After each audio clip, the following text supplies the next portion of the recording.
Hello, hello, and welcome to the Color Whisperers Show, where we talk about all things home and healing. Now, today, I hope you guys can't hear it, but they're doing the lawn next door. So I'm hoping that the noise doesn't come through to you, and this special microphone that's supposed to buffer everything is doing its job, and you don't get to hear all the excess noise. But today, we're going to talk about taking a pause. So the seasons are changing and how we feel is changing. So I'm in LA here, so it's not like we get a ton of cold weather, not like other parts of the country. But we definitely hit fall a few days ago, and I was so excited to put my long sleeve shirts on, and it was cool and crisp, and as my nephew used to say, it's fresh. It's fresh. Okay. Um, and there is a freshness in the air, and we don't really have the turning of the leaves here, but the energy of the season changes. And I mean, today is warm again, but we had a cold day for us anyway. And it's just like when it's cold and it's gray outside and it's a little damp, what do you want to do? You want to go outside and run? No. Well, maybe some people do. But it's blanket weather. It's, oh, give me a blanket, curl up in it. And, oh, sorry, we'll turn that off. So, there we go. That's off. So, it's curl up in blanket weather. It's cozy up time. Read a book, maybe watch a movie, sit and have a cup of tea.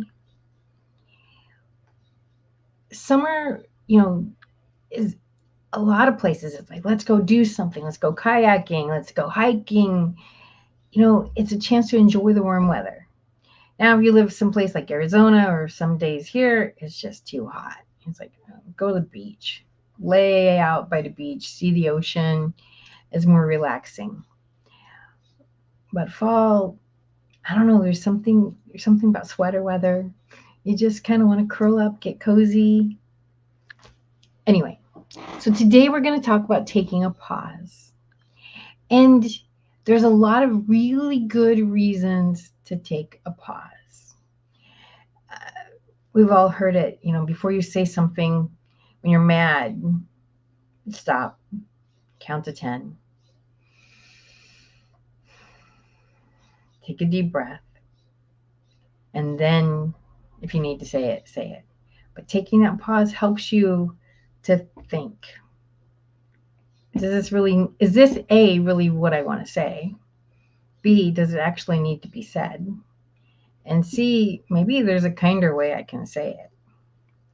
And I know for me, when life gets really busy, and that's when I find I make mistakes in my bookkeeping, in my, you know, maybe I didn't put the presentation together just right, whatever it is. And that's when I get woken up at 4 o'clock in the morning. Oh, what did I say? What did I do? Did it say what I meant? Because we're just trying to get it done, and taking that pause to just take a breath and look at it one more time can make a huge difference in the outcome of it. So, but it's also good for your mindset. So another thing I'll do is I'm going crazy, and I've got 50 things on my to-do list. I'm like, okay, I'm gonna go outside and just spend a few minutes outside to stop. I work from home, so it's not always easy to just turn off work. There isn't a door to my office. If you work from home, it's really helpful to have a door to your office. The house didn't come with a door. And it's kind of a weird shaped door. It just doesn't work. So anyway, there's no door. But going outside and just taking 10 minutes doesn't take that long. 10 minutes. It lets my body calm down. And okay, I get to the point where I'm like, oh, I don't know what to do next. I'm looking at 50 things on my to-do list. Well, what's next? Go outside for 10 minutes. And then while I'm out there, I'm enjoying the sun. I'm away from the work. My whole body calms down. Taking that pause is really important. And you can do box breathing to help too. So box breathing looks like this. You breathe in for a count of 4, hold for a count of 4. You breathe out for a count of 4, hold for a count of 4. So it looks like this.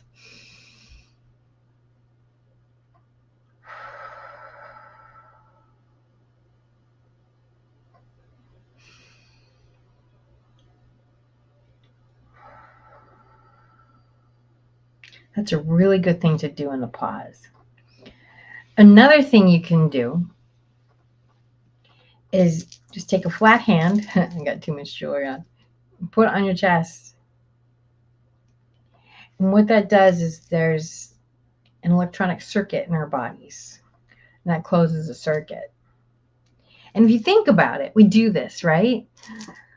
Somebody tells you something bad. Oh my gosh. That's a reaction. Oh my gosh. So our bodies naturally do it. You know, some people go, oh, that's crazy woo-woo stuff. It's not real.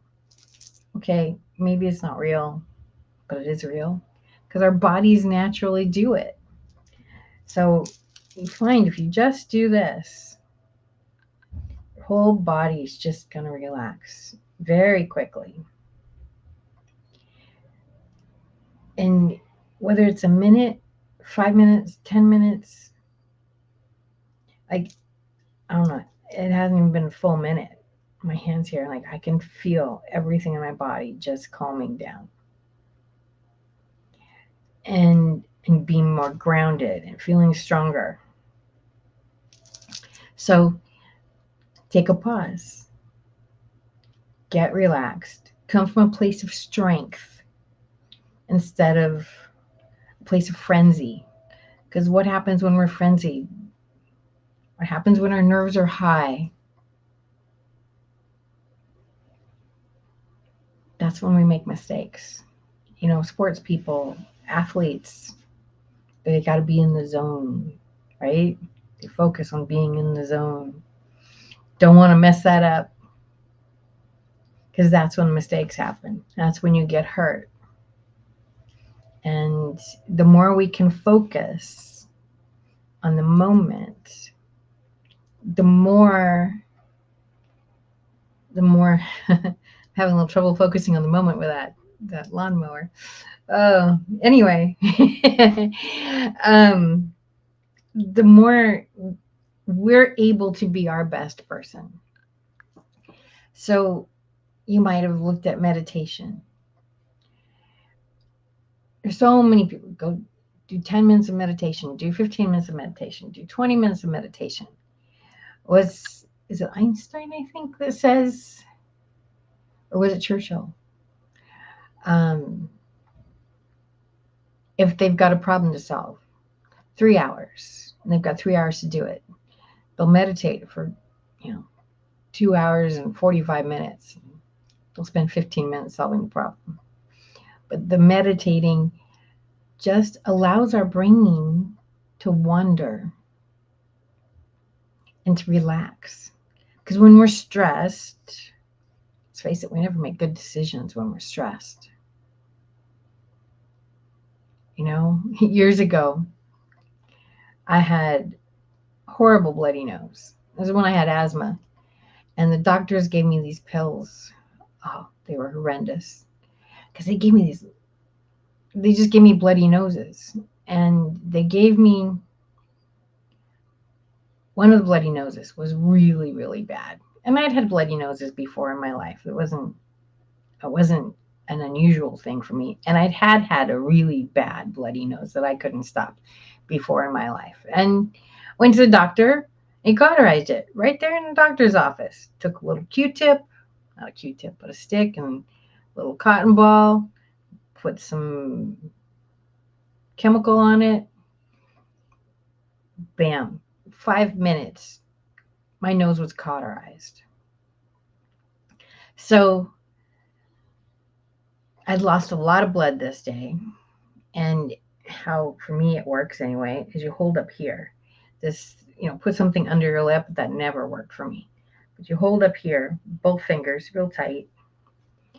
And I'd lost so much blood, I couldn't hold it anymore. And I was married at the time, and it was the first time he'd seen anything like this. He was scared. He called paramedics. And this was back when AIDS was new. 5 big, prude guys come in to my apartment. Not a single one of them will hold my nose. I'm like, this is so easy. They're checking my blood pressure. They're checking this. They're checking everything else. I'm like, dude, I'm looking at all these muscles around me. Piles and piles of muscles. I'm like, I just need one pair of these muscles.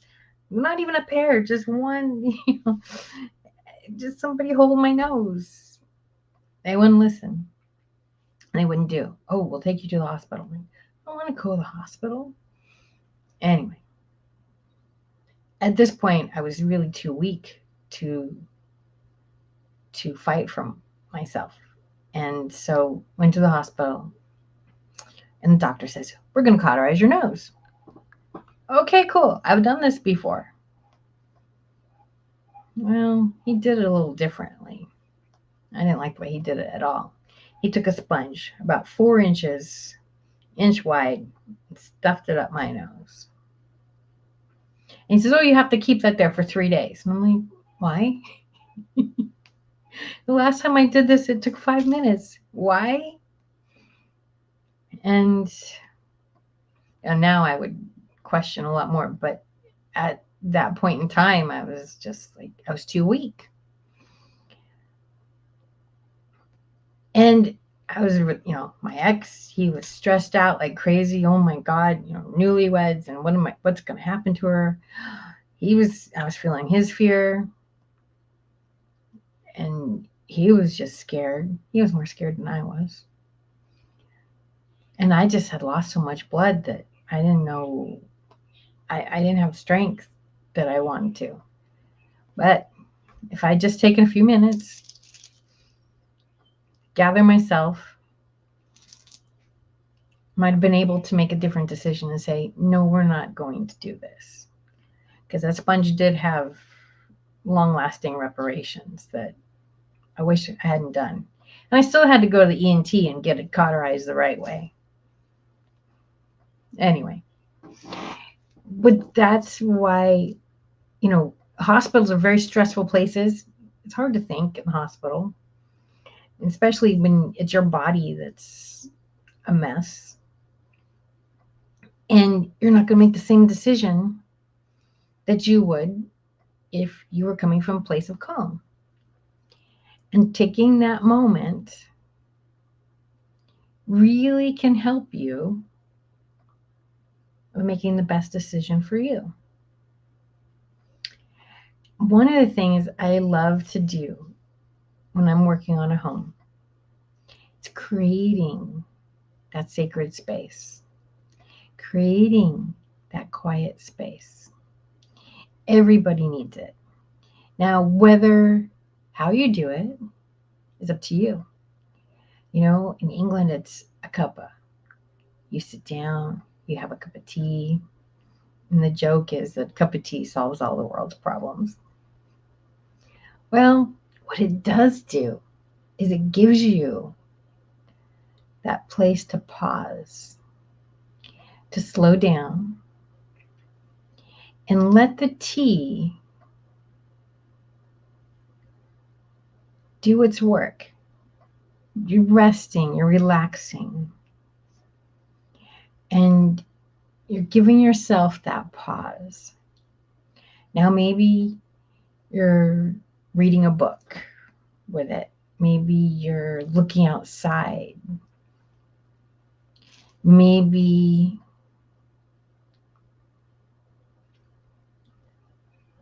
you're just enjoying the quiet. Maybe you've got music on and you're relaxing to some music. Maybe you're watching a movie. Although watching a movie, you're kind of doing something. It's not quite a pause. And reading a book is a slower movement. But really, it's so important to have that space where you can go and just say, you know what? This is my space to relax. I read Jane Eyre when I was 10.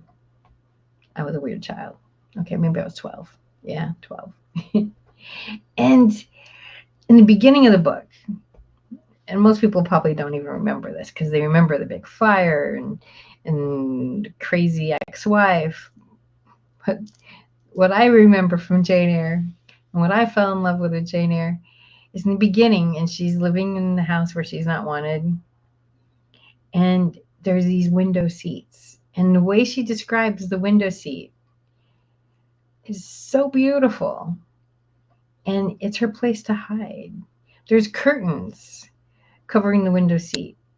So there's curtains where the window is, but then there's the bench, and then there's curtains as well. And that was a barrier for cold. And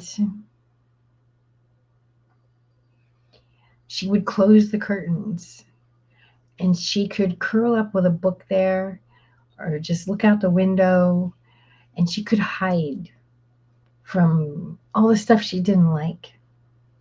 That was her pause place. It was her safe place.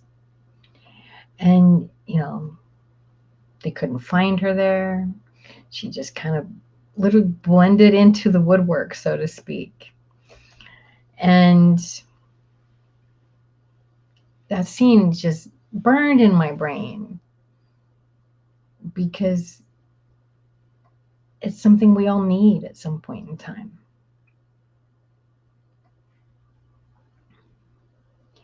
So you've got to have your sacred space. And that's going to look different for everybody. And that's one of the things that I get to do as a designer is I get to create your sacred space. Whether that's your window seat, your bedroom, your living room, your office, your kitchen. Some people love to cook, and their kitchen is their sacred space. That's their creative space. And what I do is I work with you to find out what are the different, how do you want to feel in the space, first of all? And then we create around that. I find the colors, the energies, the style, everything has an energy. Every color has an energy. Every item has its own energy, texture. What does it say? What does it feel like? And I take those things that match your energy and how do you want to feel? Do you want to feel vibrant and exciting? In your sacred space, in that quiet corner, what's going to make you feel more relaxed? What's going to make it easy for you to meditate, to be quiet?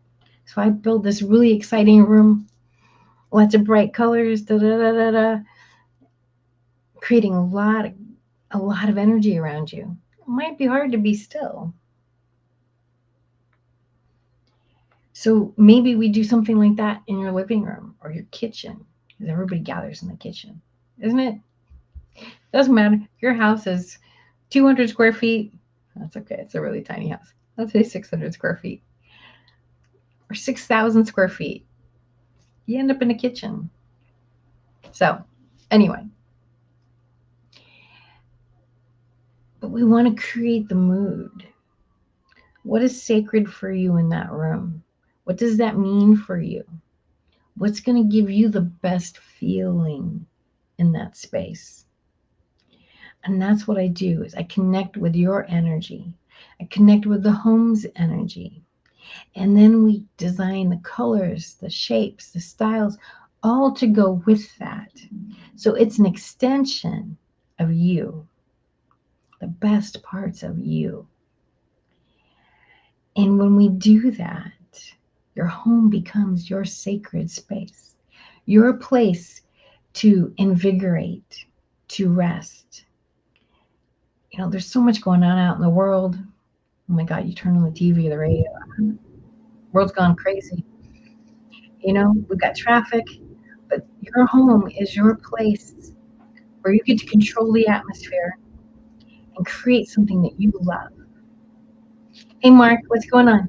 Not much. I just had a thought as you were talking and everything. Speaking of creating space, there's been a space here in Durham, and it involves color and everything, but it's definitely been worrying me slightly because it doesn't have an answer to the mystery that I'm aware of yet and everything. But I think it was about 2 or 3 weeks ago, there was a sign. I think the animal's name is Platano or something like that. But it looks like, on the best I can tell from the picture, because it's like one of them lost animals pictures and everything, it's an orange tabby. So it looks like there's an orange tabby missing here in my neighborhood and everything. But the people put up the sign, and they have the sign out there. It's had been a rainstorm, so it's been rained on, but I can still see the picture of the tabby and everything, and they haven't removed it, and they have the whole dollar reward thing and everything like that. So I think they were using color to try to capture people's attention, and hopefully somebody will find the lost tabby cat. But as you were talking color, I was going like, I wonder how the orange tabby is doing. So I was just thinking about the tabby and the fact that it was an orange tabby and that and everything. So definitely that was the picture of what the cat looks like. And like I said, that cat, the poster's been up for about 2 weeks. So I'm thinking the cat is still missing, but I don't know that. They might have found the cat and just forgot to take the sign down. But definitely it just got me thinking about the orange tabby because you were talking color. I hope he's found a home and it's not something else. I had an orange. I had an orange. He's not a tabby. Maybe he's a tabby. I don't know. He was orange and white, and he had stripes. Does that mean he's a tabby? I think that's But a tabby.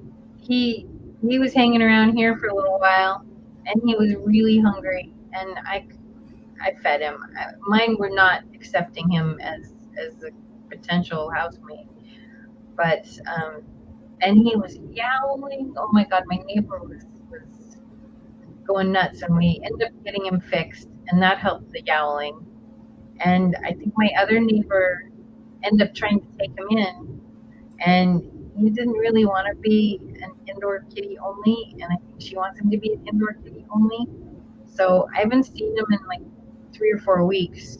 Usually he'll come by every couple of weeks and just let me know he's okay, and I'll feed him, but he doesn't usually eat much. He just kind of wants me to know he's okay. So I don't know. I haven't seen him in 3 or 4 weeks, so I hope he's still okay. Yeah, But I hope he's the a one scrapper. here. Yeah, I hope the one here is okay as well. And it could have been, as you know, and this comes back to your field of being an interior designer. It also could have been a new environment, so they could have moved to these apartments. Because I know that happened to me one time. I had a cat that did not want to move with me and everything, so they could have moved here, and the cat might have decided to go back to its old home, or they might have had new.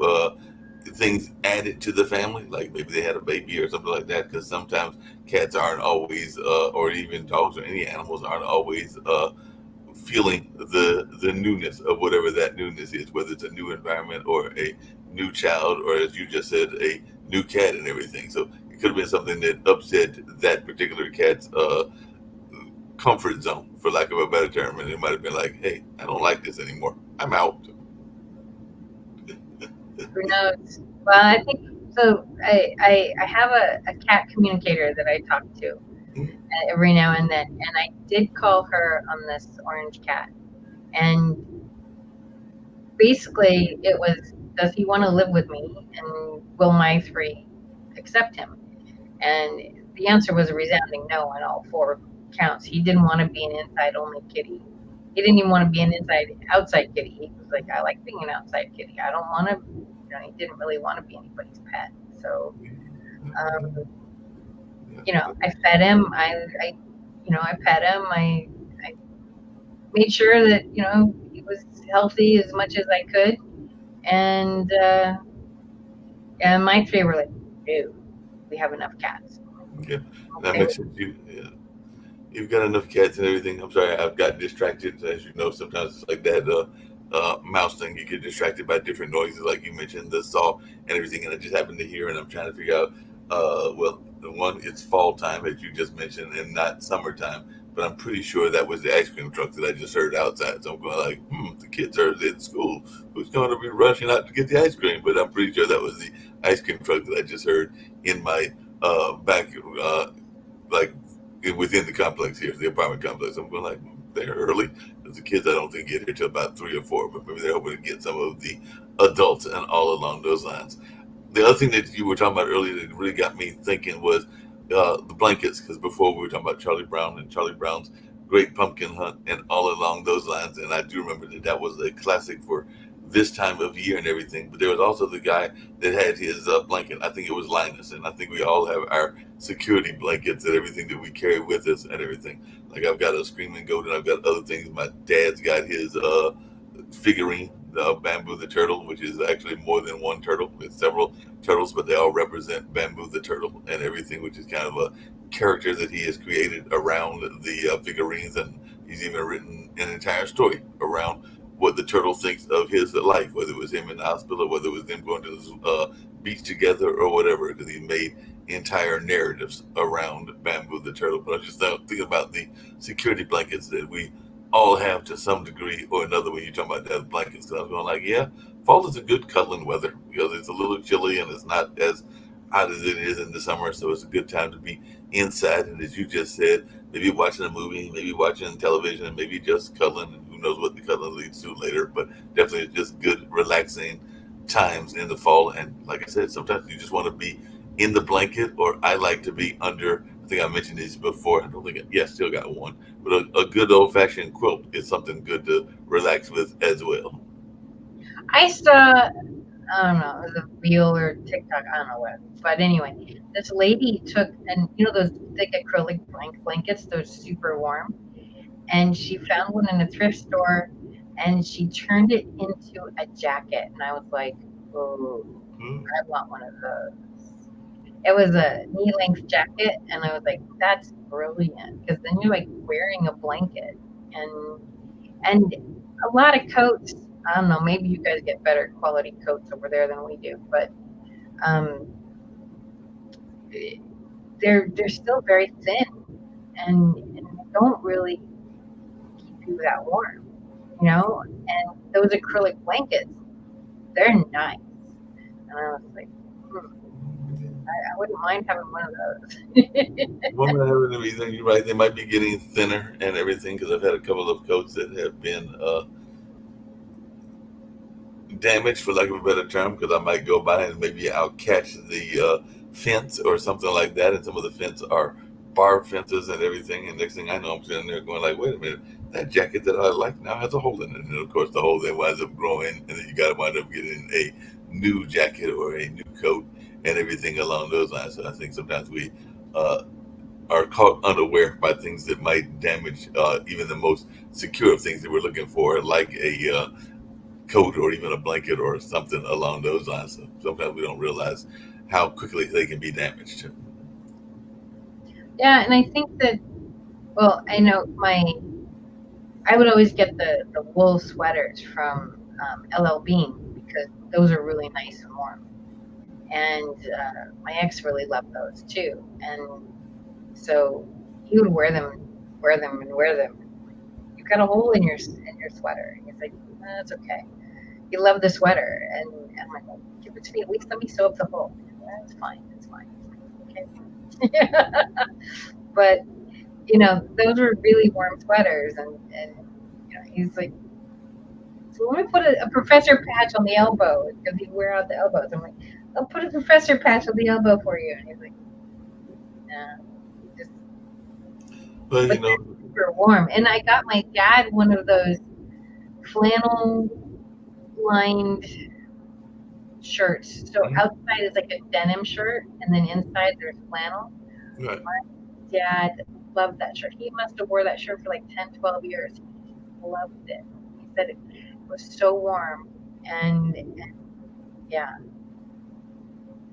Yeah, So that's yep. And so people get attached to stuff. I mean, I know people that have kept T-shirts way past, and including myself, way past their life expectancy because they are attached to something that they admired or all along those lines. And of course, we're in the middle of baseball season, so you got people that are attached to their baseball teams and their football teams and stuff like that. And yeah, sometimes you're sitting there going like, yeah, that looks quite holy, and I don't mean in the religious sense and everything along those lines. When you're going like, yep, it's probably lived past its life expectancy, and I think that sometimes that maybe that's more of a guy thing than a woman thing, because I do know that sometimes we'll even have intimate objects that we will let wear out until they are well past their good expectancy. But I don't see that as much maybe with women as I do with men and everything. But definitely, we're notorious for Well, not wanting to let go of things.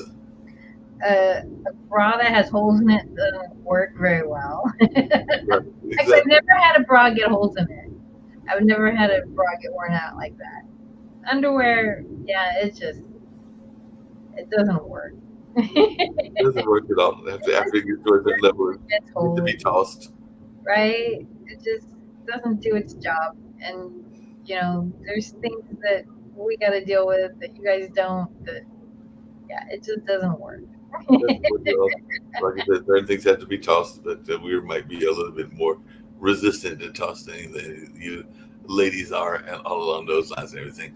But like I said earlier, because I'm actually looking at one of these candles that I haven't lit, but it actually looks like it could be uh, pumpkin scented or a pumpkin color. And all along those lines, I actually need to pick it out and see what the color is. If I haven't lit that particular candle and everything, but it's in a big glass jar and it's actually sitting on the oven right now. So I may go move it in a second, make it off camera, and bring it to you and see what you think about it and everything. But what is your thoughts? Because I know a lot of people are thinking about carving those pumpkins. Like I mentioned earlier, I know that great pumpkin is a particular because he was looking for a particular size pumpkin or a particular pumpkin and everything. So it's a great pumpkin hunt.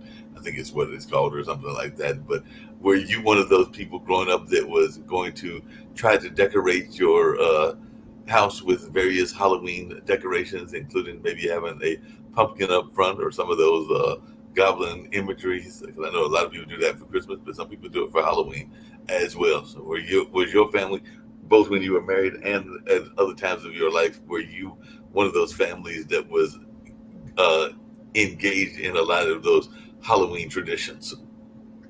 Halloween when I was small was very, very minimal.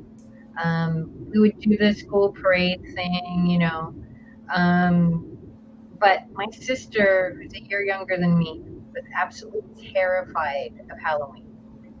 And so we didn't have anything like that around the house. And when we were really little, we used to go to the mall on Halloween because that was before malls started doing trick or treating. Hmm. Before there was a lot of poisoned candy and stuff like that. So we would go to the mall because there'd be nobody there, and we didn't have to have, you know, we didn't have people ringing the doorbell and stuff like that because it truly terrified her. And what we would do is we would trick or treat our house, and we would trick or treat the next door neighbor's house, and we'd go to the neighbor's house once, and then we might go to our house 5 or 6 times. And my mom would make sure she got our favorite candy. So we weren't getting like little candy bars. We'd get something, our favorite candy bar. We might get something Halloween oriented. Maybe it was like a whole box of the marshmallow pumpkins or something. I don't remember what we got, but it wasn't it wasn't like, oh, here's a little Hershey's miniature. We got like big candy. And if we did any trick or treating at home, that's what we did. But for a long time, we went to the mall on that night, and then the mall started doing trick or treat, so we had to get more creative.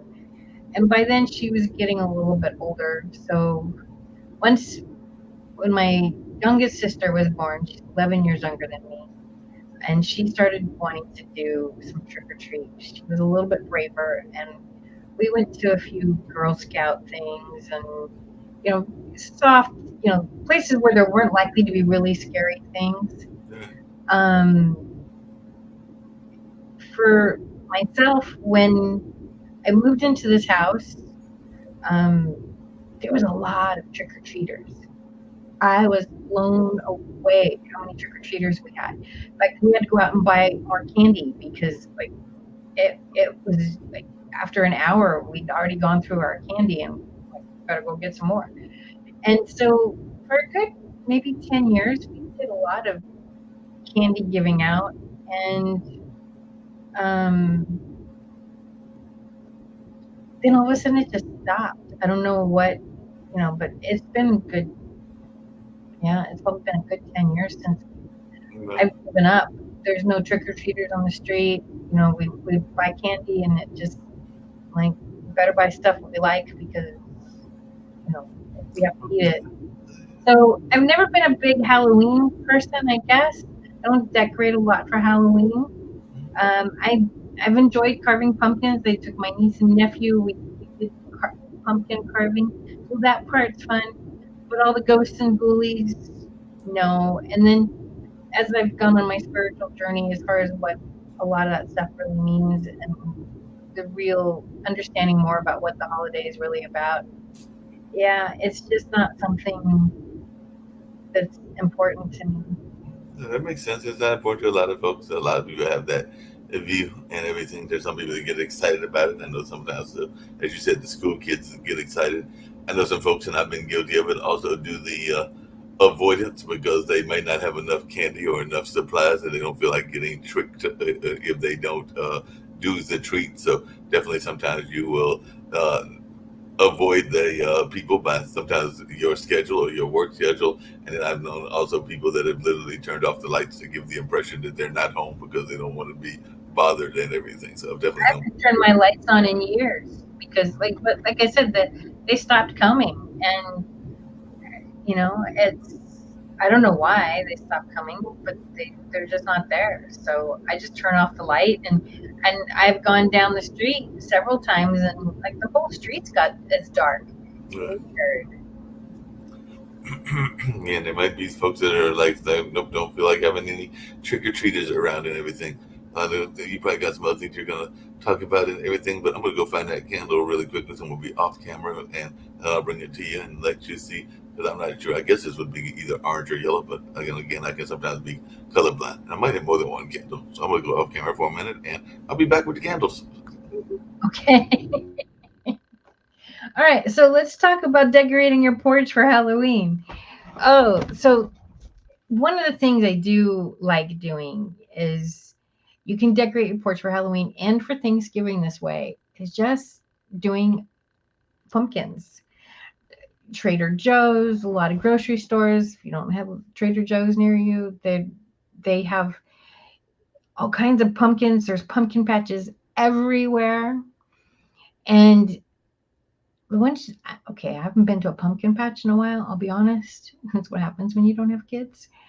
Um, but like the grocery store gets these ones that are out, they got bumps on them. They're kind of like gnarly and they're different colors, and they're not just orange, but they've got greens and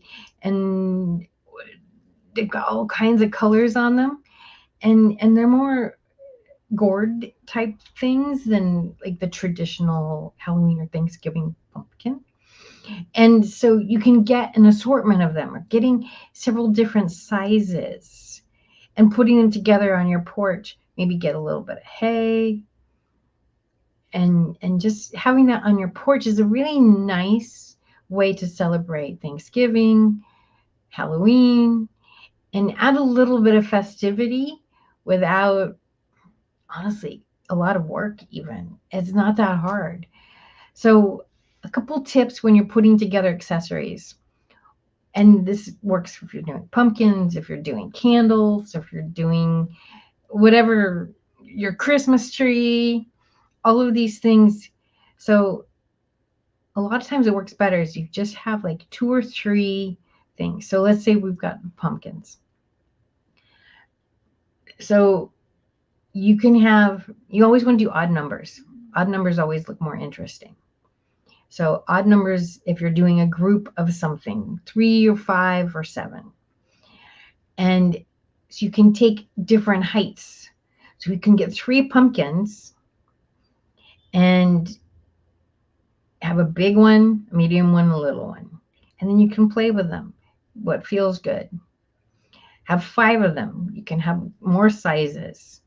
Maybe you can have 2 little ones, 2 medium ones, 1 big one. And then they can create, a bit of a V. You can have all different sizes, and it looks like you just have a bunch of them sitting there. You can draw eyes on them and make them look like they're singing. Draw a mouth on them, make them look like they're singing. um, and playing with the color.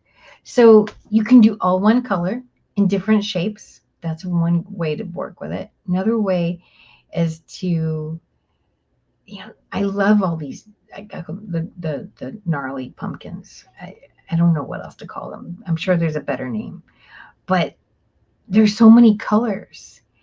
And so you can play with the colors and have everyone be a different color. Or there's white pumpkins out, and you can take the white pumpkins and really use those as a statement as part of those 5 pumpkins. And it's going to really pull the eye because it's so different. You could even do a whole setup with just white pumpkins and then throw some leaves around them. It'd be very pretty. You could do that with the colored pumpkins too. But if you're somewhere where there's a lot of fall leaves out, go get some. And you can just create a bed of that. You don't need hay or anything like that. Just create a bed of leaves. And then you can assort them on your porch. If you've got steps, you can put a pumpkin on each step.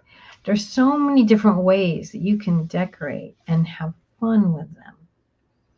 And I was, so years ago, I had this area in my house.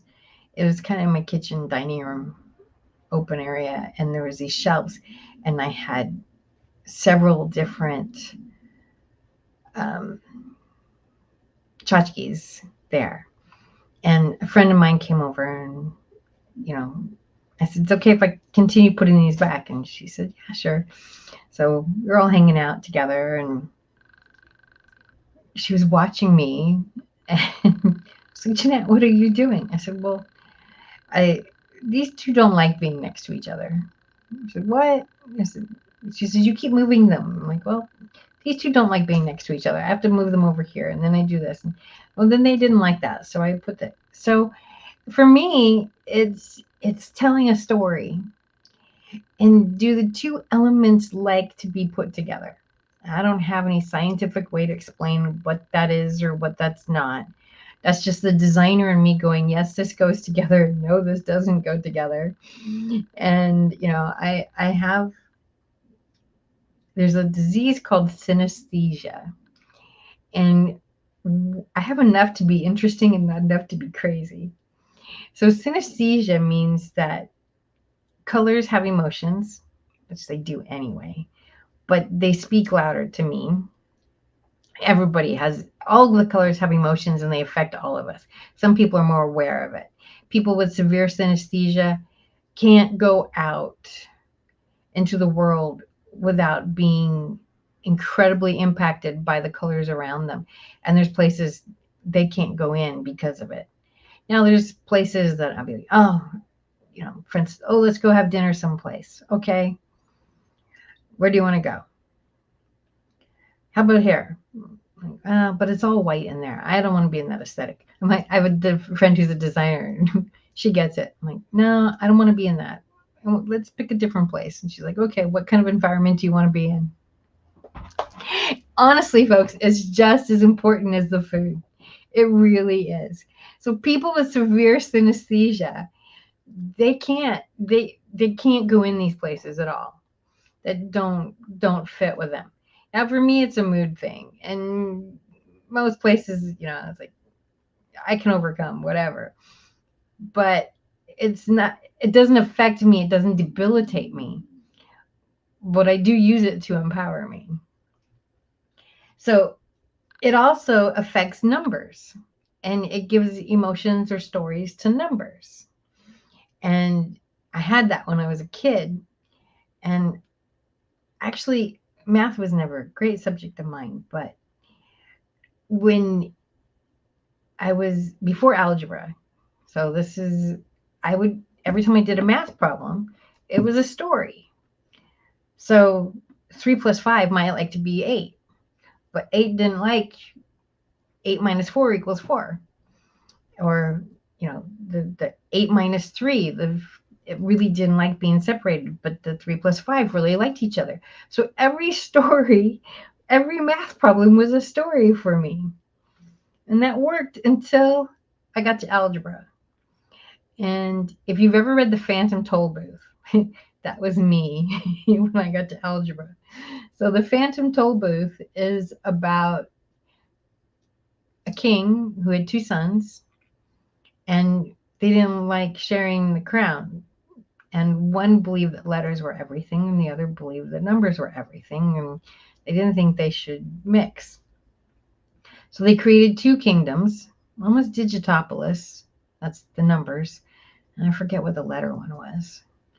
And this little boy goes into the game, and his job is to reunite these 2 brothers and basically bring sense and order back to the place, because you can't really have a world without numbers, and you can't really have a world without letters.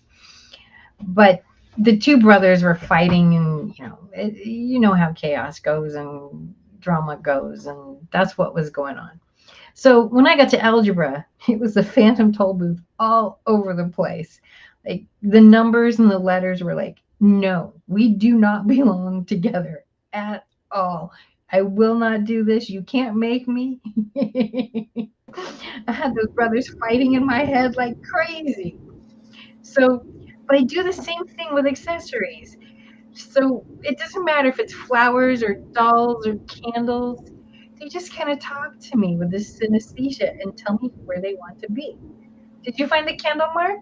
I did find the candle. Before I get to the candle, I was like, isn't that part of what? Because I had problem with some of those fields as well and everything. Because technically speaking, isn't that what algebra and calculus are? Because don't they try to assign uh, alphabets to certain numerical principles? Because I remember that whole, A equals C equals 1 equals B equals 2, which then got me a little bit confused because I was going like they sounded like they were trying to mix the two together and everything, because most people will say that joke about 1 plus 1 always equals 2, 2 plus 2 always equals 4. But then when they did that whole thing about variables and would assign the variable a letter, then sometimes I'd get confused because I'd forget which variable was supposed to be which.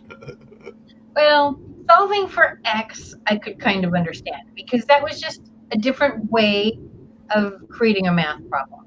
So solving for X was okay. But when we started getting into geometry, and it was like, the only thing I remember from geometry is the Pythagorean theorem, which is a squared plus b squared equals c squared. And I've used it a couple of times in my life. I can count on one hand. I've used it. And so really what all this stuff is a different way of problem solving. Right. So when it was explained, when I finally got that, it's not so much about can you do this math? It's a different way of solving problems. So what's missing from the picture, right? Now, those of us who are not math minded, we're looking, we're looking at it a little different way. But it's still about being able to solve a problem for the factor that you don't know. So, many of us read the Hardy Boys, or what was the girl? I can't remember her name right now. Nancy Drew. It was the Hardy Boys and it was Nancy Drew. Nancy Drew, yeah. So, that's all that was solving the problem. And it was different ways of thinking. In my 30s, I had somebody who I was 40s. Anyway, I had taught her some English, and she was learning geometry and algebra at the same time. And she goes, "Oh, it's easy." And I'm like, "Oh, I don't even want to talk about it." Mm-hmm. And she's, "I'll teach you." And I said, "No, thank you. I've already got those wrinkles in my brain." Because what happens when we learn algebra, when we learn geometry, when we learn any of these things, we're teaching the brain a different way of thinking. And once you have it, whether you never look at algebra again or ever look at geometry again, what you have in your brain is, how do I find what X is? How do I find what it is that's not given to me? What's the missing information? And how do I look at it? And so that's what's important. And sorry, I did my calculus. I went all the way through calculus, Yeah, trig. I did it all. I don't no, know how I did it all, but I did it all. And I'm like, I got the wrinkle. I'm not revisiting it. Thank you very much. You go learn I'm your with you on way. that. I'm not trying to revisit, even though there's only, I think, 10 of us in the class, but I did take it in high school. I'm not trying to revisit physics if I can help it, even though I know physics is important in society and everything. But just to answer your question, and no, it wasn't pumpkin. Apparently, it is a butterscotch spice, but there is the candle. So it is butterscotch spice, and it is Yeah. a butterscotch kind of color and everything. So, yeah, that is the candle that hasn't been opened, and it says butterscotch spice caramel something French, because that was my other Achilles heels. Caramel essicas epacies, which is some sort of spice. So it says scented candle bougie perfume or something like that. But that is the candle that hasn't been lit. But yes, it is butterscotch spice. And the other one, I think I'll have to go to the bottom, but it looks bluish to me and everything. And I think it might have been lit at least once or twice and everything. But it says it is a blue type candle and everything, and it just says to prevent fire and injury, always burn candle within sight and before heat, before burn at heat safe service, and never burn or near anything that could catch fire. So logical things, but it doesn't really have a name, even though it says it was distributed by something called the Old East Maine Company and all along those lines. But yeah, that is definitely a bluish type candle, and that one I think was lit at some point too. Cool. Well, that butterscotch probably smells really, really good. In fact, it's making me hungry. So why don't we go do some Kendu spice? We'll do some Kindle Spice, and since you said that, and I do like butterscotch candy, maybe this weekend or no later than the next time we do the show, I might try to burn that candle because that candle might actually give a butterscotch type spell, and I like butterscotch, so I might just try to burn that in the time between this show and the next show, and I can tell you whether it actually comes off with a butterscotch smell, which is what I'm guessing it does, because I'm thinking that might be worth having in the house. So I might just experiment this week. So I might just try the butterscotch and see if it gives off a butterscotch rich aroma. Sounds great. Cool. So that's my homework. I'm going to burn the candle that's been sitting there unburned for a while. I think there's a red one floating around here too. So and I don't remember what that is, and I'm not going to go look for it right now. But I'm going to experiment with some candles this weekend, and I will report back to Jeanette as to how the candle burning went. All right. And if you need help creating your sacred space, please contact me at thecolorwhisperer.com. Thank you. It sounds like a plan. And now I'm looking for Kendra. She's down there hiding. It is time for lunch here. I don't know about you, but I'm hungry. I've been hungry now for a while, and yes, it is definitely time for lunch here, there, and everywhere. So it is definitely time for some good old fashioned food in our life and everything. But yes, it is definitely Kendu hunger spice. time. I love my Kendu spice. I know you love your Kinder Spices, which is why I'm trying to find it. It seems to have done a runaway. How dare it do a runaway when I'm looking for it? It might have just had a runaway moment. So hold on.